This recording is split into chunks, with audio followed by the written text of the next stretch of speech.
Hello friends, welcome to Anu miss. I am Anuradha. और जैसे कि फ्रेंड्स हम लोगों ने पिछली वीडियो में वर्णमाला स्टार्ट कर लिया था और कुछ चीज़ें हम लोगों ने वर्णमाला में कुछ इम्पॉर्टेंट चीज़ें जाना भी था, उसके आगे हम लोग आज देखेंगे। तो अब यहाँ से स्टार्ट करते हैं। सबसे पहले वर्णमाला में वर्डों की संख्या कितनी होती है, ये तो हमने कल भी बताया था आपको कि वर्णमाला में वर्डों की संख्या 52 होती है। क्लियर। अब हम लोग देखेंगे कि वर्णमाला को कितने भागों में बांटा गया है। तो देखिए फ्रेंड्स, वर्णमाला को जो है 2 भागों में वर्गीकृत किया गया है। पहला होता है स्वर और दूसरा भाग है व्यंजन।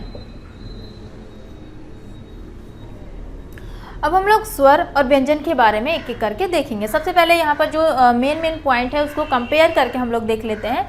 जैसे देखिए, स्वर क्या होता है, तो ऐसे वर्ड जिनका उच्चारण स्वतंत्र रूप से होता है, यानी कि ऐसे वर्ड जो स्वतंत्र रूप से उच्चारित होते हैं, इन्हें किसी दूसरे वर्ड की सहायता की ज़रूरत नहीं होती है, वो वर्ड जो है स्वर कहलाते हैं। यानी कि जो हमारे स्वर होते हैं इन्हें हम स्वतंत्र कह सकते हैं। ये जो है स्वतंत्र होते हैं क्योंकि इनका उच्चारण स्वतंत्र होता है। व्यंजन की बात करें तो व्यंजन जो है स्वतंत्र नहीं होता है। तो व्यंजन वर्ड वे वर्ड होते हैं जिनका उच्चारण स्वतंत्र रूप से नहीं होता है। इनके उच्चारण के लिए हमें स्वर की सहायता लेनी पड़ती है, उसे हम लोग जो है व्यंजन कहते हैं। स्वर जो है स्वतंत्र उच्चारित होता है, इसीलिए जो है स्वर को पूर्ण भी कहा जाता है, ये पूर्ण होता है। व्यंजन जो है स्वतंत्र उच्चारित नहीं होता है, इसलिए इसको अपूर्ण भी कहा जाता है। क्लियर।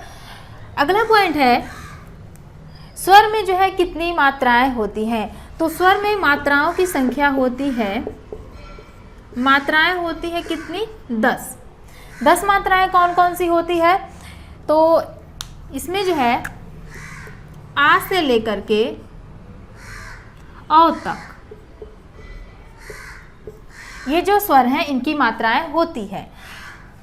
अ, अंग, अह, इन तीनों की मात्राएं नहीं होती है। तो जो स्वर होते हैं टोटल 13 गिने जाते हैं, 13 में से ये 3 निकल जाते हैं। अ, अंग, अह, इनकी मात्राएं नहीं होती है और आ से लेकर के औ तक की मात्राएं होती हैं। टोटल 10 मात्राएं होती है। अगला यहाँ पर बात करें कि जो स्वर होता है, मूल स्वर की अगर बात करें हम, मूल स्वर इनकी संख्या होती है 4। कौन कौन सी होती है, तो ये होता है अ, ई, उ, री।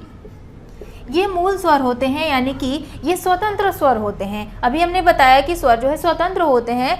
और मूल स्वर की अगर बात करें तो मूल स्वर हमारे 4 होते हैं। ये एग्जाम में पूछा जाता है कि मूल स्वरों की संख्या कितनी होती है, तो मूल स्वरों की संख्या 4 होती है, अ, ई, उ, री। इसलिए क्योंकि इन स्वरों को बनने के लिए किसी दूसरे स्वर की सहायता लेनी नहीं पड़ती है, यानी कि अ, ई, उ और री ये मूल स्वर है। अन्य स्वर जो होते हैं इन्हीं स्वरों से मिलकर के बनते हैं, जैसे ए, ऐ, ओ, औ। ये जो स्वर हैं आपके, ये मूल स्वर से मिलकर के ही जो है बनते हैं। या फिर आ हो गया, ये भी मूल स्वर से ही मिलकर के बनता है।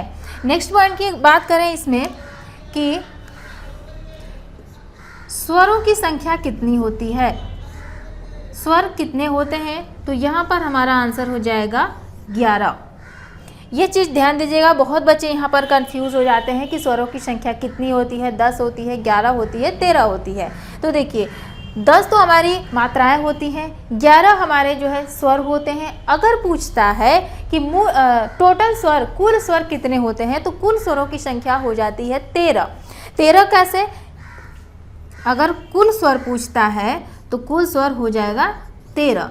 लेकिन ज़्यादातर एग्जाम में जो है स्वरों की संख्या पूछता है तो 11 हमारा जो है वहाँ पर आंसर होता है। कुल स्वर 13 कैसे हो जाते हैं, 11 स्वर ये। और अंग और अह जो होता है, अंग और अह, इसको भी कुछ विद्वान जो हैं इसको गिन लेते हैं, इसको मान लेते हैं स्वरों की श्रेणी में। तो इसे जब हम लोग काउंट कर लेंगे तो इसकी संख्या हो जाएगी 13। लेकिन कुछ ऐसे विद्वान हैं जो अंग और अह को स्वर नहीं मानते हैं, तो उनके अकॉर्डिंग स्वरों की संख्या हो जाती है 11। तो एग्जाम में पूछेगा अगर कि स्वरों की संख्या कितनी होती है तो आंसर हो जाएगा 11। कुल स्वरों की संख्या कितनी होती है तो आंसर हो जाएगा 13। क्लियर। चलिए नेक्स्ट पॉइंट की बात करते हैं, व्यंजन में आते हैं। व्यंजन में जो है अगर पूछेगा कि व्यंजन का शुद्ध रूप क्या होता है, शुद्ध रूप, व्यंजन का शुद्ध रूप जो होता है वो हलंत वाले वर्ड होते हैं, हलंत वाले वर्ड, जैसे क, इसके नीचे जो है हमने हलंत कर दिया, ख इसके नीचे हलंत, ग हलंत, मान लीजिए च इसके नीचे हलंत, यानी कि कोई भी वर्ड है उसके नीचे अगर हम हलंत कर देते हैं तो ये हलंत वाला वर्ड ही शुद्ध व्यंजन कहलाता है। क्यों? क्योंकि जब हम किसी वर्ड के नीचे हलंत कर देते हैं तो वो जो है स्वर रहित हो जाता है, उसमें से स्वर निकल जाता है। अगर हम यही हलंत यहाँ से हटा देते हैं तो अब ये जो है पूर्ण रूप से व्यंजन नहीं माना जाएगा। क्यों? क्योंकि अभी हमने आपको वर्ण विच्छेद करना बताया था। क को जब हम लोग तोड़ेंगे तो क और धन अ यहाँ पर जो है इसका विच्छेद होगा, तो इसमें देखिए स्वर भी शामिल है, तो इसीलिए ये पूर्ण रूप से व्यंजन नहीं माना जाएगा। व्यंजन वो होता है, हलंत वाले वर्ड होते हैं जो कि स्वर की सहायता से बोले जाते हैं।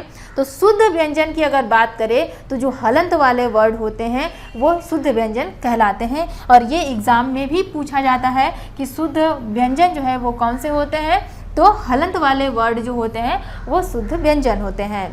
तो इतनी बातें क्लियर हो गई। अब हम लोग जो है स्वर के बारे में बात करेंगे, उसके बाद जो है हम लोग व्यंजन के बारे में बात करेंगे। ये भी जो है अपने आप में थोड़ा बड़ा टॉपिक है। तो सबसे पहले हम लोग स्वर के बारे में यहाँ पर पढ़ेंगे, और यहाँ पर जितने भी पॉइंट्स हमने बताया आई होप कि आपको सारे पॉइंट्स क्लियर हुए होंगे।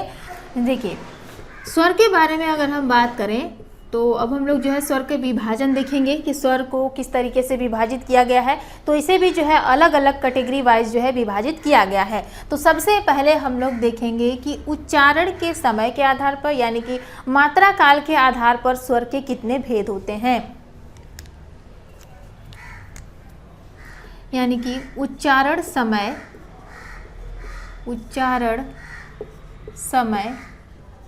या फिर इसे आप मात्रा काल भी कह सकते हैं, मात्रा काल के आधार पर।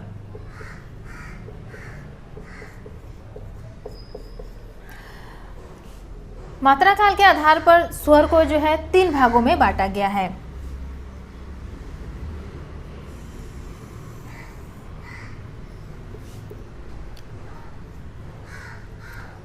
पहला है ह्रस्व स्वर,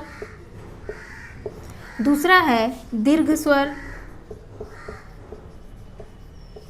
और तीसरा है प्लुत स्वर। ह्रस्व स्वर, दीर्घ स्वर, प्लुत स्वर, ये मात्रा काल के आधार पर है।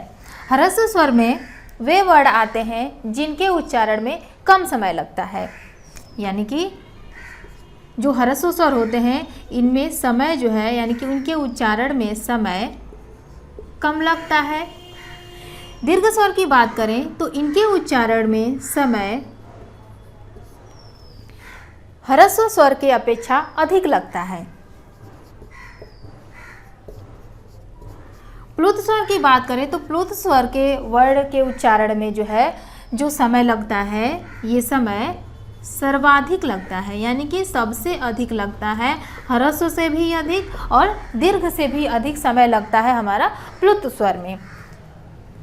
अगला पॉइंट है कि ह्रस्व स्वर में एक मात्रा होती है, यानी कि ऐसे स्वर जिसमें एक मात्रा होती है उसे ह्रस्व स्वर कहते हैं। ऐसे स्वर जिसमें 2 मात्रा होती है उसे दीर्घ स्वर कहेंगे, और ऐसे स्वर जिसमें 3 मात्रा होती है उसे प्लुत स्वर कहेंगे। क्लियर? अगला पॉइंट आता है ह्रस्व स्वर में एक मात्रा होता है, इसलिए ह्रस्व स्वर को एक मात्रिक स्वर के नाम से भी जाना जाता है। एक मात्रिक स्वर, एक मात्रिक स्वर। इसमें आते हैं दीर्घ स्वर में 2 मात्राएं पाई जाती है, इसलिए दीर्घ स्वर को जो है द्विमात्रिक स्वर के नाम से भी जाना जाता है। द्विमात्रिक स्वर। इसमें आते हैं प्लुत स्वर में 3 मात्रा का समय लगता है, इसलिए इसे त्रिमात्रिक स्वर भी कहा जाता है। त्रिमात्रिक स्वर। क्लियर। देखिए ह्रस्व स्वर में कौन कौन से स्वर आते हैं, अब हम लोग ये देख लेते हैं। तो ह्रस्व स्वर में हमारा आ जाता है अ, छोटी, छोटा ऊ और री। ये जो 4 स्वर हैं जो कि मूल स्वर होते हैं, ये जो है ह्रस्व स्वर में गिने जाते हैं। इनकी मात्राएं 1 होती है। दीर्घ स्वर में आते हैं, तो दीर्घ स्वर में कौन कौन से स्वर आते हैं, तो इसमें आ जाएगा हमारा आ, बड़ी, बड़ा ऊ, री, यानी कि बड़ी री यहाँ पर आप कह सकते हैं इसको। और उसके बाद जो है इसमें आ जाएगा हमारा ए और ए, ओ, औ। ये जो है दीर्घ स्वर में आएंगे, यानी कि इसकी मात्राएं 2 गिनी जाएगी। अब एक चीज़ और देखिएगा, यहाँ पर 2 मात्राएं क्यों गिनी जा रही है, तो आ बनेगा किससे, यानी कि समान जो ह्रस्व स्वर है, जैसे मान लीजिए अ और अ से मिलकर के बन जाएगा आ। बड़ी की बात करें तो ये छोटी प्लस छोटी से मिलकर के बन जाएगा बड़ी, यानी कि समान ह्रस्व स्वर से मिलकर के समान दीर्घ स्वर जो है बन जा रहा है। बड़ा ऊ की बात करें तो छोटा ऊ प्लस छोटा ऊ से मिल जाएगा बड़ा ऊ। री की बात करें तो री धन री, ये हो जाएगा बड़ी री। उसके बाद आता है ए। अब देखिएगा यहाँ पर ए का निर्माण जो है समान स्वर से नहीं बनेगा, इसका निर्माण होगा अब अ या आ धन छोटी ई या बड़ी, इसके मिलने से ए का निर्माण होगा।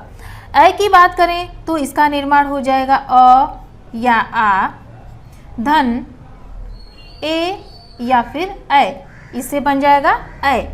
ओ बनेगा अ या आ धन ऊ या बड़ा ऊ।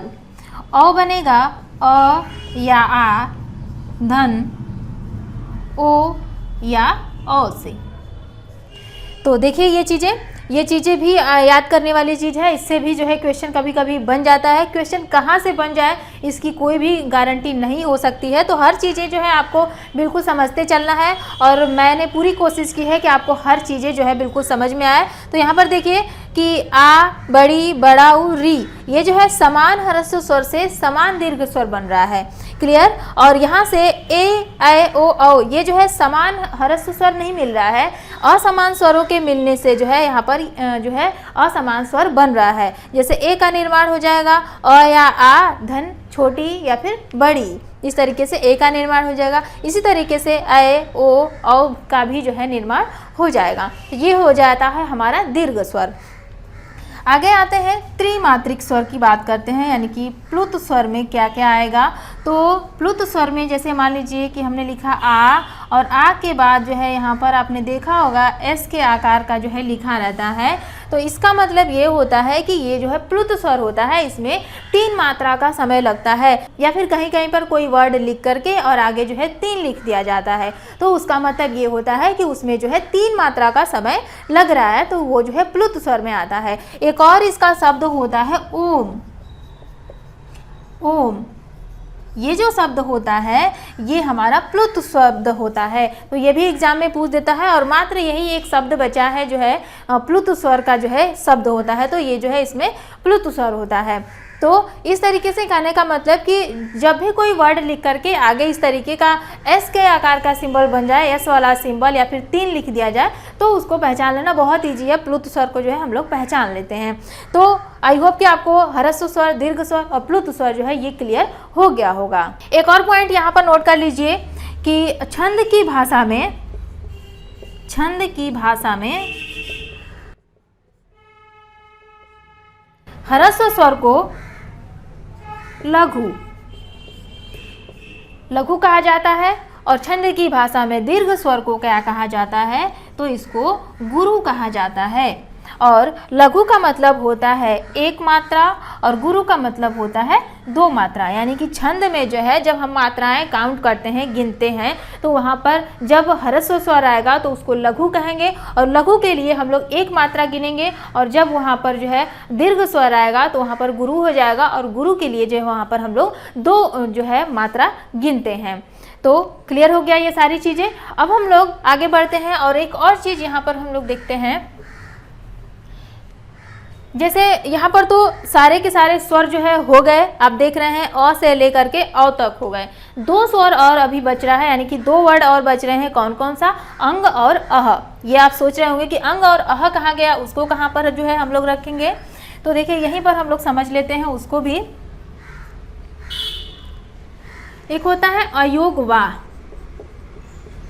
अयोग वाह, अयोग वाह के अंतर्गत जो है अंग और अह, ये दोनों जो है हमारे वर्ड आ जाते हैं।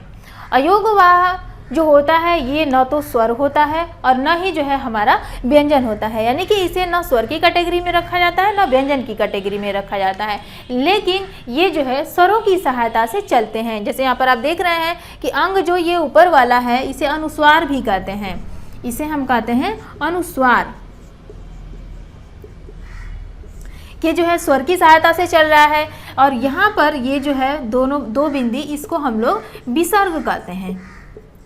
विसर्ग ये जो है ह का जो है उच्चारण देता है, यानी कि ह का अर्थ देता है। जब हम इसको पढ़ेंगे अह, तो लास्ट में आप देख रहे हैं कि ह का जो है यहाँ पर उच्चारण दे रहा है, तो ये इसको हम लोग विसर्ग कहते हैं। और इसको जो है जो ये ऊपर एक बिंदी रहती है इसे हम लोग अनुस्वार भी कहते हैं। तो आपसे एग्जाम में पूछता है ऐसे कि अयोगवाह वर्ड हैं, तो अयोगवाह वर्ड कौन से हैं? तो अंग और अह। या फिर अगर अनुस्वार पूछता है तो अनुस्वार जो है हमारा हो जाएगा अंग, और विसर्ग अगर पूछेगा तो विसर्ग में हो जाएगा अह।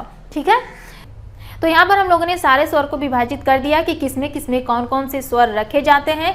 तो आज के लिए इस वीडियो में बस इतना ही। नेक्स्ट वीडियो में हम लोग देखेंगे अनुनासिक, अननुनासिक, अनुस्वार, ये सब चीज़ें जो है हम लोग जानेंगे, जो कि ये भी बहुत इंपॉर्टेंट है।